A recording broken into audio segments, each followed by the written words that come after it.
Good afternoon ಎಲ್ರಿಗೂ. Welcome back to Bhakti's vlog YouTube ಚಾನಲ್ಗೆ.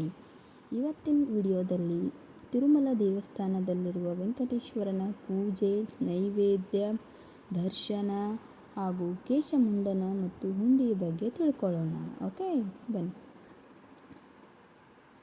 ಈ ದೇವಾಲಯವು ವೈಖಾನಸ ಆಗಮ ಸಂಪ್ರದಾಯವನ್ನು ಅನುಸರಿಸುತ್ತದೆ. ಇದನ್ನು ವಿಖಾನಸ ಋಷಿಯು ಬಹಿರಂಗಪಡಿಸಿದನೆಂದು ಮತ್ತು ಅವನ ಶಿಷ್ಯರಾದ ಅತ್ರಿ, ಭೃಗು, ಮರೀಚಿ, ಕಶ್ಯಪರು ಪ್ರಸಾರ ಮಾಡಿದರೆಂದು ನಂಬಲಾಗಿದೆ. ವೈಖಾನಸವು ಹಿಂದೂ ಧರ್ಮದ ಪ್ರಮುಖ ಸಂಪ್ರದಾಯಗಳಲ್ಲಿ ಒಂದಾಗಿದೆ ಮತ್ತು ಪ್ರಾಥಮಿಕವಾಗಿ ವಿಷ್ಣುವನ್ನು ಮತ್ತು ಅವನ ಸಂಬಂಧಿತ ಅವತಾರಗಳನ್ನು ಸರ್ವೋಚ್ಚ ದೇವರಾಗಿ ಪೂಜಿಸುತ್ತದೆ. ಈ ಪುರಾತನ ಗ್ರಂಥಗಳು ವಿಷ್ಣುವಿಗೆ ದಿನಕ್ಕೆ 6 ಬಾರಿ ಪೂಜೆಯನ್ನು ಸೂಚಿಸುತ್ತವೆ. ಅದರಲ್ಲಿ ಕನಿಷ್ಠ 1 ಪೂಜೆ ಕಡ್ಡಾಯವಾಗಿದೆ. ಆಚರಣೆಗಳನ್ನು ದೈನಂದಿನ, ಸಾಪ್ತಾಹಿಕ ಮತ್ತು ನಿಯತಕಾಲಿಕ ಎಂದು ವರ್ಗೀಕರಿಸಲಾಗಿದೆ. ದೇವಾಲಯದಲ್ಲಿನ ದೈನಂದಿನ ಸೇವೆಗಳಲ್ಲಿ ಸುಪ್ರಭಾತ ಸೇವೆ, ತೋಮಲ ಸೇವೆ, ಅರ್ಚನೆ, ಕಲ್ಯಾಣೋತ್ಸವ, ಡೋಲೋತ್ಸವ, ಅರ್ಜಿತ ಬ್ರಹ್ಮೋತ್ಸವ, ಅರ್ಜಿತ ವಸಂತೋತ್ಸವ, ಸಹಸ್ರ ದೀಪಾಲಂಕಾರಣ ಸೇವೆ, ಏಕಾಂತ ಸೇವೆ ಸೇರಿವೆ. ದೇವಾಲಯದ ಸಾಪ್ತಾಹಿಕ ಸೇವೆಗಳಲ್ಲಿ ಸೋಮವಾರದ ವಿಶೇಷ ಪೂಜೆ, ಮಂಗಳವಾರದ ಅಷ್ಟದಳ ಪಾದ ಪದ್ಮಾರಾಧನೆ, ಬುಧವಾರದ ಸಹಸ್ರ ಕಳಶಾಭಿಷೇಕ, ಗುರುವಾರದ ತಿರುಪ್ಪವಾದ ಸೇವೆ, ಶುಕ್ರವಾರದ ಅಭಿಷೇಕ ಮತ್ತು ನಿಜಪದ ದರ್ಶನಂ ಸೇರಿವೆ. ಶನಿವಾರ ಮತ್ತು ಭಾನುವಾರ ಯಾವುದೇ ವಾರದ ಸೇವೆಗಳಿರುವುದಿಲ್ಲ. ನಿಯತಕಾಲಿಕ ಆಚರಣೆಗಳಲ್ಲಿ ಜ್ಯೇಷ್ಠಾಭಿಷೇಕ, ಆನಿವಾರ ಆಸ್ಥಾನಂ, ಪವಿತ್ರೋತ್ಸವಂ, ಕೋಯಿಲ್ ಆಳ್ವಾರ್, ತಿರುಮಂಜನಂ ಸೇರಿವೆ. ಅಲ್ಲಿನ ನೈವೇದ್ಯದ ಬಗ್ಗೆ ನೋಡೋಣ. ವಿಶ್ವವಿಖ್ಯಾತ ತಿರುಪತಿ ಲಡ್ಡುವನ್ನು ತಿರುಮಲ ದೇವಸ್ಥಾನದಲ್ಲಿ ಪ್ರಸಾದವಾಗಿ ನೀಡಲಾಗುತ್ತದೆ. ತಿರುಪತಿ ಲಡ್ಡು ಭೌಗೋಳಿಕ ಸೂಚನೆಯ ಟ್ಯಾಗ್ ಅನ್ನು ಪಡೆದಿದೆ. ಅದನ್ನು ತಯಾರಿಸಲು ಅಥವಾ ಮಾರಾಟ ಮಾಡಲು ತಿರುಮಲ ತಿರುಪತಿ ದೇವಸ್ಥಾನಗಳಿಗೆ ಮಾತ್ರ ಹಕ್ಕು ಇದೆ. ವೆಂಕಟೇಶ್ವರನಿಗೆ ಅನೇಕ ಇತರ ಪ್ರಸಾದಗಳನ್ನು ಅರ್ಪಿಸಲಾಗುತ್ತದೆ ಮತ್ತು ಅವುಗಳನ್ನು ಅನ್ನಪ್ರಸಾದಗಳು ಹಾಗೂ ಪುಣ್ಯಾರಂಗಳು ಎಂದು ವರ್ಗೀಕರಿಸಲಾಗುತ್ತದೆ. ಅನ್ನಪ್ರಸಾದಗಳಲ್ಲಿ ಚಕರೆ ಪೊಂಗಲ್ ಅಂದರೆ ಸಿಹಿಯಾದ ಪೊಂಗಲ್, ಪುಳಿಹೋರ್ ಹುಣಸೆ ಹಣ್ಣಿನಿಂದ ಮಾಡಿದ್ದು, ಮಿರ್ಯಾಲ ಪೊಂಗಲ್, ಕದಂಬ ದದ್ದೋಜನಂ ಮೊಸರನ್ನ ಸೇರಿವೆ. ಪುಣ್ಯಾರಂಗಳಲ್ಲಿ ಲಡ್ಡು, ವಡೆ, ದೋಸೆ, ಅಪ್ಪಂ, ಜಿಲೇಬಿ, ಮುರುಕ್ಕು, ಪೋಲಿ, ಪಾಯಸಂ ಸೇರಿವೆ. ಯಾತ್ರಾರ್ಥಿಗಳಿಗೆ ಪ್ರತಿದಿನ ಉಚಿತ ಊಟ ನೀಡಲಾಗುತ್ತದೆ. ಗುರುವಾರದಂದು ತಿರುಪ್ಪವಾಡ ಸೇವೆಯನ್ನು ನಡೆಸಲಾಗುತ್ತದೆ. ಅಲ್ಲಿ ತಿರುಮ್ಮಣಿ ಮಂಟಪದಲ್ಲಿ, ಘಂಟಾ ಮಂಟಪದಲ್ಲಿ ಪಿರಮಿಡ್ ಆಕಾರದಲ್ಲಿ ವೆಂಕಟೇಶ್ವರನಿಗೆ ದೊಡ್ಡ ಪ್ರಮಾಣದಲ್ಲಿ ಪುಳಿಹೋರವನ್ನು ಅರ್ಪಿಸಲಾಗುತ್ತದೆ. ದೇವಾಲಯಕ್ಕೆ ಭೇಟಿ ನೀಡುವ ಅಪಾರ ಸಂಖ್ಯೆಯ ಭಕ್ತರನ್ನು ನಿರ್ವಹಿಸಲು ತಿರುಮಲ ತಿರುಪತಿ ದೇವಸ್ಥಾನವು 2 ವೈಕುಂಠಂ ಸರದಿ ಸಾಲಿನ ಸಂಕೀರ್ಣಗಳನ್ನು ನಿರ್ಮಿಸಿತು. ಒಂದು ವರ್ಷ 1983ರಲ್ಲಿ ಮತ್ತು ಇನ್ನೊಂದನ್ನು 2000 ಇಸ್ವಿಯಲ್ಲಿ ನಿರ್ಮಿಸಿತು. ವೈಕುಂಠಂ ಸರದಿ ಸಾಲಿನ ಸಂಕೀರ್ಣಗಳಲ್ಲಿ ಭಕ್ತರು ಕುಳಿತು ದರ್ಶನ ಮಾಡುವ ವ್ಯವಸ್ಥೆಯನ್ನು ಹೊಂದಿದೆ.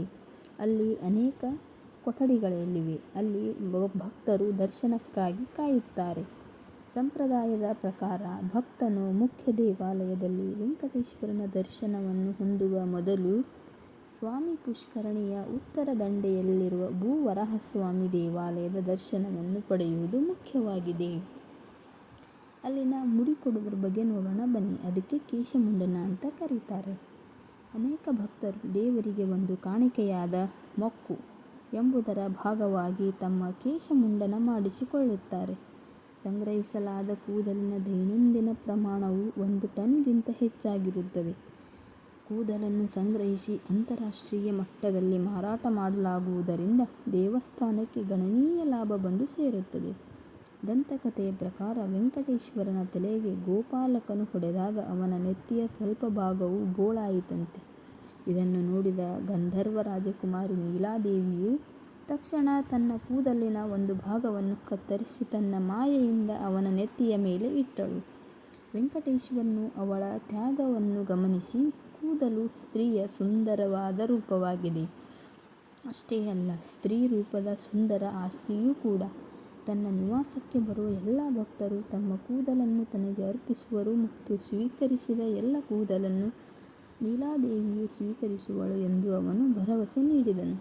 ಹಾಗಾಗಿ ಭಕ್ತರು ಅರ್ಪಿಸುವ ಮುಡಿಯನ್ನು ನೀಲಾದೇವಿಯೇ ಸ್ವೀಕರಿಸುತ್ತಾಳೆ ಎಂಬ ನಂಬಿಕೆಯಿದೆ. 7 ಬೆಟ್ಟಗಳಲ್ಲಿ ಒಂದಾದ ನೀಲಾದ್ರಿ ಎಂಬ ಬೆಟ್ಟಕ್ಕೆ ಅವಳ ಹೆಸರನ್ನು ಇಡಲಾಗಿದೆ. ಸಾಂಪ್ರದಾಯಿಕವಾಗಿ ಕ್ಷೌರಿಕರು ಪುರುಷ ಮತ್ತು ನಾಯಿ ಜಾತಿಗೆ ಸೇರಿದವರಾಗಿದ್ದರು. ಇದು ಸ್ವಲ್ಪ ತಾರತಮ್ಯವನ್ನು ಉಂಟುಮಾಡಿತು ಮತ್ತು ತಾವು ಸ್ತ್ರೀ ಕ್ಷೌರಿಕರನ್ನು ಇಷ್ಟಪಡುತ್ತೇವೆ ಎಂಬ ಮಹಿಳೆಯರ ವಿನಂತಿಗಳನ್ನು ಪರಿಹರಿಸಲು ವೈಫಲ್ಯತೆ ಉಂಟಾಯಿತು. ಮಹಿಳಾ ಕ್ಷೌರಿಕರನ್ನು ನೇಮಿಸಲು ದೇವಸ್ಥಾನವು ಒಪ್ಪಿಕೊಂಡಿತು. ದಂತಕಥೆಯ ಪ್ರಕಾರ ಶ್ರೀನಿವಾಸನು ತನ್ನ ಮದುವೆಗೆ ಏರ್ಪಾಟುಗಳನ್ನು ಮಾಡಬೇಕಾಯಿತು. ಕುಬೇರನು ಪದ್ಮಾವತಿಯೊಂದಿಗೆ ವೆಂಕಟೇಶ್ವರನ ಮದುವೆಗೆ ಸಾಲ ಕೊಟ್ಟನು.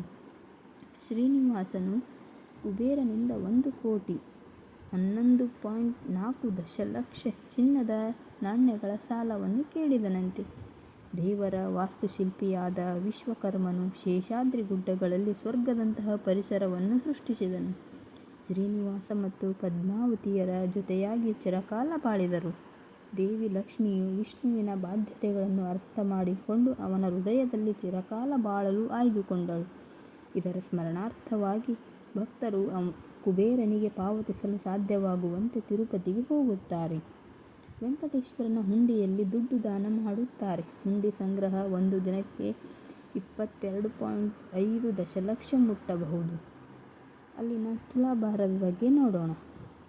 ತುಲಾಭಾರ ಆಚರಣೆಯಲ್ಲಿ ಒಬ್ಬ ಭಕ್ತನು ತೂಕದ ತಕ್ಕಡಿಯ ಹರಿವಾಣದ ಮೇಲೆ ಕುಳಿತುಕೊಳ್ಳುತ್ತಾನೆ ಮತ್ತು ಇನ್ನೊಂದು ಹರಿವಾಣದ ಮೇಲೆ ಭಕ್ತನ ತೂಕಕ್ಕಿಂತ ಹೆಚ್ಚಿನ ವಸ್ತುಗಳನ್ನು ತುಂಬಲಾಗುತ್ತದೆ. ಭಕ್ತರು ಸಾಮಾನ್ಯವಾಗಿ ಸಕ್ಕರೆ, ಬೆಲ್ಲ, ತುಳಸಿ ಎಲೆ, ಬಾಳೆಹಣ್ಣು, ಚಿನ್ನ, ನಾಣ್ಯಗಳನ್ನು ಅರ್ಪಿಸುತ್ತಾರೆ. ಇದನ್ನು ಹೆಚ್ಚಾಗಿ ನವಜಾತ ಶಿಶುಗಳು ಅಥವಾ ಮಕ್ಕಳೊಂದಿಗೆ ನಡೆಸಲಾಗುತ್ತದೆ. ವೆಂಕಟೇಶ್ವರ ದೇವಾಲಯದಲ್ಲಿ ನಿತ್ಯ ಕಲ್ಯಾಣಂ ಪಚ್ಚತೋರಣಂ ಎಂಬ ಶೀರ್ಷಿಕೆಗೆ ಅನುಗುಣವಾದ ವರ್ಷದ 365 ದಿನಗಳಲ್ಲಿ 430ಕ್ಕಿಂತ ಹೆಚ್ಚು ಉತ್ಸವಗಳನ್ನು ಆಚರಿಸಲಾಗುತ್ತದೆ. ಪ್ರತಿದಿನವೂ ಉತ್ಸವವಾಗಿರುತ್ತದೆ. 9 ದಿನಗಳ ಕಾರ್ಯಕ್ರಮವಾದ ಶ್ರೀ ವೆಂಕಟೇಶ್ವರ ಬ್ರಹ್ಮೋತ್ಸವಗಳನ್ನು ಪ್ರತಿ ವರ್ಷ ಅಕ್ಟೋಬರ್ ತಿಂಗಳಿನಲ್ಲಿ ಆಚರಿಸಲಾಗುತ್ತದೆ. ಇದು ವೆಂಕಟೇಶ್ವರ ದೇವಸ್ಥಾನದ ಪ್ರಮುಖ ಕಾರ್ಯಕ್ರಮವಾಗಿದೆ. ಬ್ರಹ್ಮೋತ್ಸವದ ಸಮಯದಲ್ಲಿ ಮೆರವಣಿಗೆಯ ಮೂರ್ತಿಯಾದ ಮಲಯಪ್ಪನನ್ನು ಅವನ ಪತ್ನಿಯಾದ ಶ್ರೀದೇವಿ ಮತ್ತು ಭೂದೇವಿಯರೊಂದಿಗೆ ವಿವಿಧ ವಾಹನಗಳ ಮೇಲೆ ದೇವಾಲಯದ ಸುತ್ತ 4 ಬೀದಿಗಳಲ್ಲಿ ಮೆರವಣಿಗೆಯಲ್ಲಿ ಕರೆದೊಯ್ಯಲಾಗುತ್ತದೆ.